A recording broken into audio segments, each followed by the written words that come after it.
To understand the entity known as Darkseid, one must first understand that he is not merely a warlord, nor is he simply a powerful alien with a crown of stone. In the grand tapestry of the DC universe, Darkseid is a cosmic constant. He is the living embodiment of tyranny, the historical weight of oppression, and the singular, multiversal dark gravity against which all free will must eventually fight. While heroes like Superman protect the innocent from immediate disasters, Darkseid represents a fundamental threat to the soul of existence itself. But a shadow of this magnitude does not appear overnight. Before the multiverse trembled at his footsteps, before the fire pits of Apokolips burned with the ash of 1 billion conquered worlds, there was only a man. A cruel, calculating, and patient individual named Uxas. The story of how Uxas became Darkseid is not a single, linear history.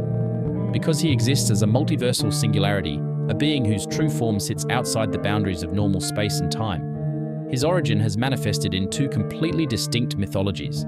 To truly grasp the depth of his malice, we must examine both: the tragic royal betrayal of the classic Fourth World and the blasphemous, god-slaying rebellion of the New 52. In the original chronicle established by the legendary Jack Kirby, the planet of Apokolips was not always ruled by Darkseid. Long ago, the planet was governed by the ancient and terrifying old god Yuga Khan, alongside his treacherous wife, Queen Hegra. Together, they bore 2 sons. The eldest was Drax, a prince who, despite the inherently cruel nature of his homeworld, sought a path of cosmic balance and enlightenment. The youngest was Uxas, a silent, brooding observer who despised his brother's perceived weakness and coveted the throne with a terrifying, quiet intensity. When Yuga Khan was eventually consumed and imprisoned by the absolute boundary of the universe, the Source Wall, Queen Hegra assumed total control of Apokolips, and Drax was designated as the rightful heir to the throne. To solidify his rule, Drax prepared to undertake a sacred and highly volatile ritual, ascending to the Infinity Pit to claim the Omega Force, a primal, destructive cosmic energy that serves as the dark counterpart to the life force of the universe. Uxas knew that if his brother successfully bonded with the Omega Force, the throne would be forever out of reach. He played the part of the loyal, younger brother until the exact moment Drax stepped into the energy matrix. As the raw power began to flood his brother's body, Uxas struck from the shadows. With cold, calculated precision, Uxas murdered Drax mid-ritual, interrupting the synchronization and leaving the unfathomable cosmic energy free to be claimed. Uxas stepped directly into the raging torrent of the Infinity Pit. The Omega Force did not merely grant him power, it violently tore him apart and rebuilt him from the genetic level up. The sheer, unadulterated radiation of the cosmic force burned away his royal visage, calcifying his flesh and turning his skin into a cracked basalt-grey armor of living stone. When he emerged from the blinding light of the pit, Uxas was gone. In his place stood a monolith of pure, unyielding destruction. He had claimed the Omega Beams, zigzagging currents of tracking energy capable of erasing matter, resurrecting the dead, or bending the fabric of space to his whim. He cast aside his birth name and christened himself Darkseid, a name drawn from the ancient, forbidden histories of cosmic dread. Yet, despite his terrifying physical transformation, Darkseid's heart was not entirely devoid of humanity. In the quiet corners of his early reign, he met a sorceress and scientist named Suli. Unlike the sycophants and killers who populated the royal court of Apokolips, Suli believed in a philosophy of peace, intellectual advancement, and genuine companionship. To the shock of the entire planet, Darkseid fell deeply, genuinely in love with her. She became his wife, and together they had a son named Kalibak. Under Suli's influence, the newly minted tyrant began to hesitate. His absolute cruelty showed signs of fracturing, replaced by a dangerous inkling of mercy. Queen Hegra watched this transformation with absolute disgust. To the matriarch of Apokolips, compassion was a terminal disease. Believing that Suli would ruin her son's destiny as a conqueror, Hegra secretly approached Darkseid's chief sycophant and master torturer, Darkseid. Under the Queen's explicit orders, Darkseid formulated a cosmic poison, slipped it into Suli's chambers, and murdered the only light in Darkseid's life. When Darkseid discovered his wife's lifeless body, the final remnants of his soul shattered. The tragedy did not make him weep. It hollowed him out, leaving an infinite void where his capacity for love used to reside.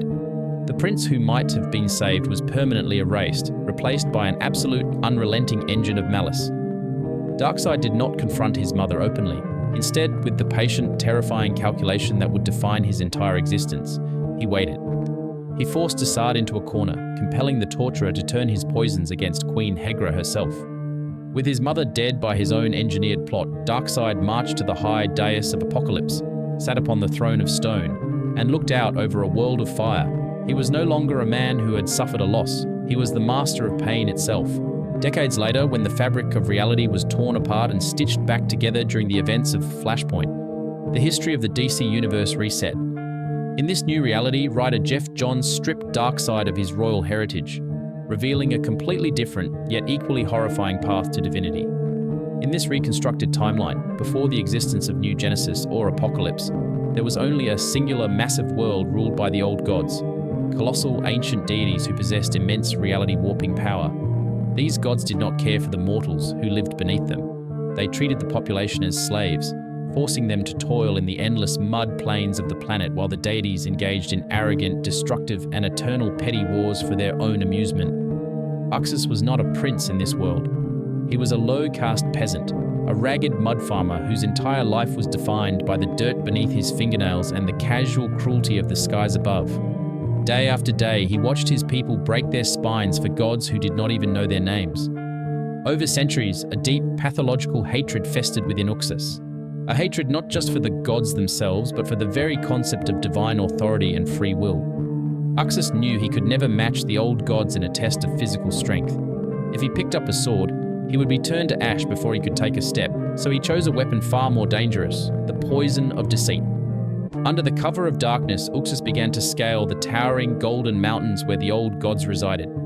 He slunk through their massive palaces like a viper, slipping into their bedchambers while they rested.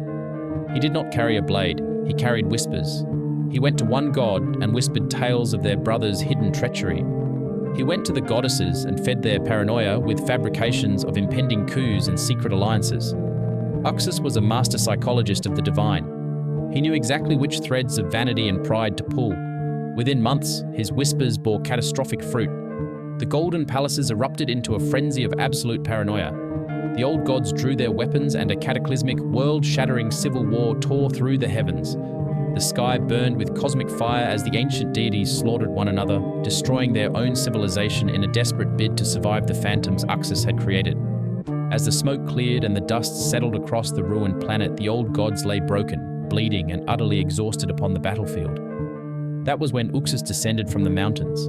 He walked among the dying titans, looking down at the beings who had once claimed to be the masters of reality. With a cold, unblinking stare, he executed them one by one. As each god drew their final agonizing breath, Uxas did not just let their power fade into the cosmos. He used ancient, forbidden arts to siphon their dying divine essence directly into his own mortal flesh.